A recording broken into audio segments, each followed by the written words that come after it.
जो रखी जाती है वह घर में भी रखते हैं, कल भी मैंने कहा था। उस प्रतिमा में आप भगवान को देखो, पाषाण को नहीं, परमात्मा को देखो, तो तुम सम्यक दृष्टि। सम्यक दृष्टि और मिथ्या दृष्टि में क्या अंतर है पंडित जी? जो राग में भी वीतरागता देख ले वो है सम्यक दृष्टि, और जो इन वीतरागी साधुओं में भी राग खोज ले वो है मिथ्या दृष्टि। अब बताओ, आप इन दिगंबर साधुओं में राग खोजते हो कि वीतरागता खोजते हो? यदि तुम वीतरागी में भी वीतरागता ना खोज पाए तो यही तुम्हारी मिथ्या दृष्टि है। और सम्यक दृष्टि तो वो है कि जो राग में भी वीतरागता खोज ले, उसको उस नाली में पड़े हुए कीड़े में भी परमात्मा दिख जाते हैं। कह ये भी भगवान आत्मा है, ये भी अनंत गुणों से युक्त है। सभ्य शुद्धाहु शुद्ध नया, सब जीव शुद्ध नए से शुद्ध हैं। ऐसी बातें तो की जा रही हैं, लेकिन जब मुनि में नहीं दिखते, उनको मुन्नत तो नहीं दिखता है। मुनि में राग दिख रहा है, मुनि में वासना दिख रही है, मुनि में विकार दिख रहा है, मुनि में दोष दिख रहा है। जब एक नाली में पड़े हुए कीड़े में तुम्हें भगवान दिख रहे हैं, तो इन मुनि के शरीर में आपको परमात्मा नहीं दिख रहे, तुम्हें उस पाषाण में परमात्मा दिख रहे हैं, और मुनि के रूप में तुम्हें मुनि नहीं दिख रहे। इसलिए ध्यान रखो, मिथ्या दृष्टि वह है जिसको उस पाषाण की प्रतिमा में भी परमात्मा दिख रहे हैं, उन रागियों में भी वीतरागता दिख रही है, और इन वीतरागी मुनियों में, दिगंबर मुनियों में शुद्धोपयोग वीतराग छवि दिख रही, परमात्मा दिख रहा है। तो क्या देख रहे हैं आप? कौन सी आंख से देख रहे हैं? कौन सा नजरिया है तुम्हारा? अपना नजरिया सुधारो। और इन मुनियों को भी अपना नजरिया सुधारना होगा। मुनि चाहे नारी को देखे, चाहे पुरुष को देखे, उनके अंदर हमेशा वह परमात्मा, वीतराग आत्मा दिखना चाहिए। विराग दिखना चाहिए, राग नहीं दिखना चाहिए। निर्विकार स्वरूप दिखना चाहिए। उस राग की छवि को देख करके उसमें सड़ा गला रूप दिखना चाहिए। हाड़ मांस का पिंजरा दिख जाए तो समझ लेना कि तुम्हारे अंदर वैराग्य है। तुम्हें पुरुष और स्त्री में कोई अंतर ना समझ में आए तो समझ लो सच्चे साधु हो, नहीं तो नकली साधु हो। क्या दिखता है? क्यों?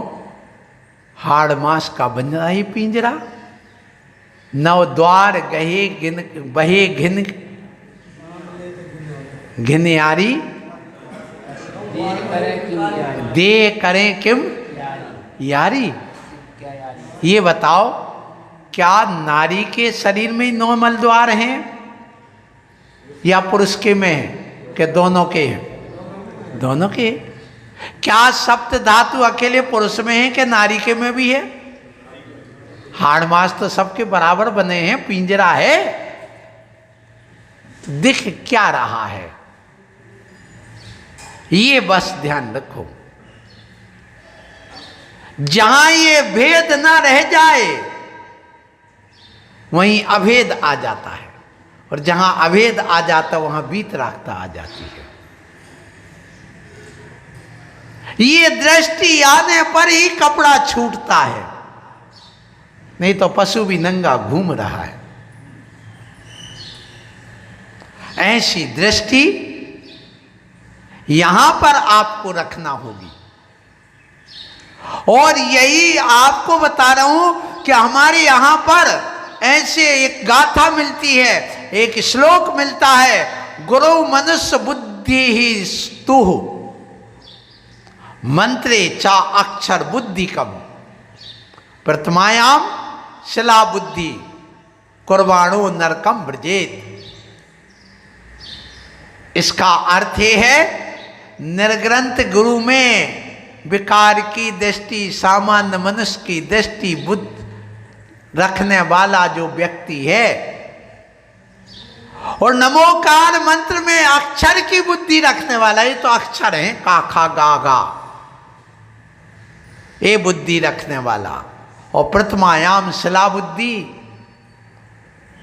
जिनेन्द्र भगवान की प्रतिमा में पाषाण की बुद्धि रखने वाला व्यक्ति कुर्बाणो नरकम ब्रजेत।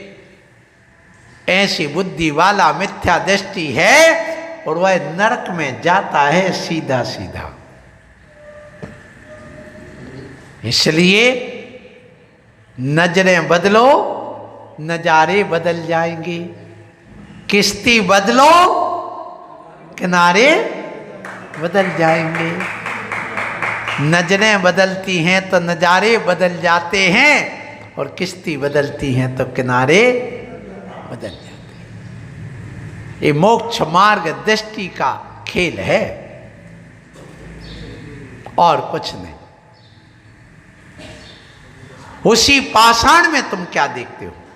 तो ऐसे जो प्रतिमा बनाई जाती हैं, रखी जाती हैं, उसमें आप अपने जो गृह चैत्यालय हैं उसमें भी प्रतिमा रखते हैं, उसमें 11 अंगुल से ज्यादा नहीं रखते। और ध्यान रखना, पंचबाल यति की कभी गृह चैत्यालय में प्रतिमा मूल नायक बना के नहीं रखी जाती। क्यों? क्योंकि उन पंचबाल यति महाराजों ने पुरुषार्थ पूरे नहीं करे, और तुम्हें पूरे करना है अपने पुरुषार्थ। इसलिए बाल ब्रह्मचारी प्रतिमा गृह चैत्यालय में नहीं रखना चाहिए। सो ऐसे ये प्रतिमा जो बनाते हैं, मंदिर बनाते हैं, कहां बनाएं और कैसे बनाएं? अब प्रसंग इस बात का आ जाता है, कहां बनाएं और कैसे बनाएं। अब कहां बनाएं तो वास्तु आ गई, कैसे बनाएं ये भी वास्तु आ गई, किसके द्वारा बनाएं ये भी वास्तु आ गई। तो ये वास्तु अनादिकालीन है।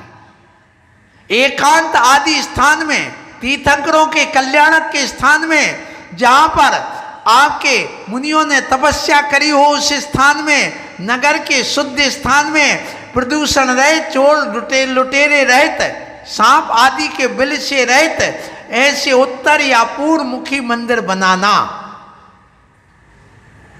अब इसकी वास्तु क्या हो, इसको लेकर के हम आपसे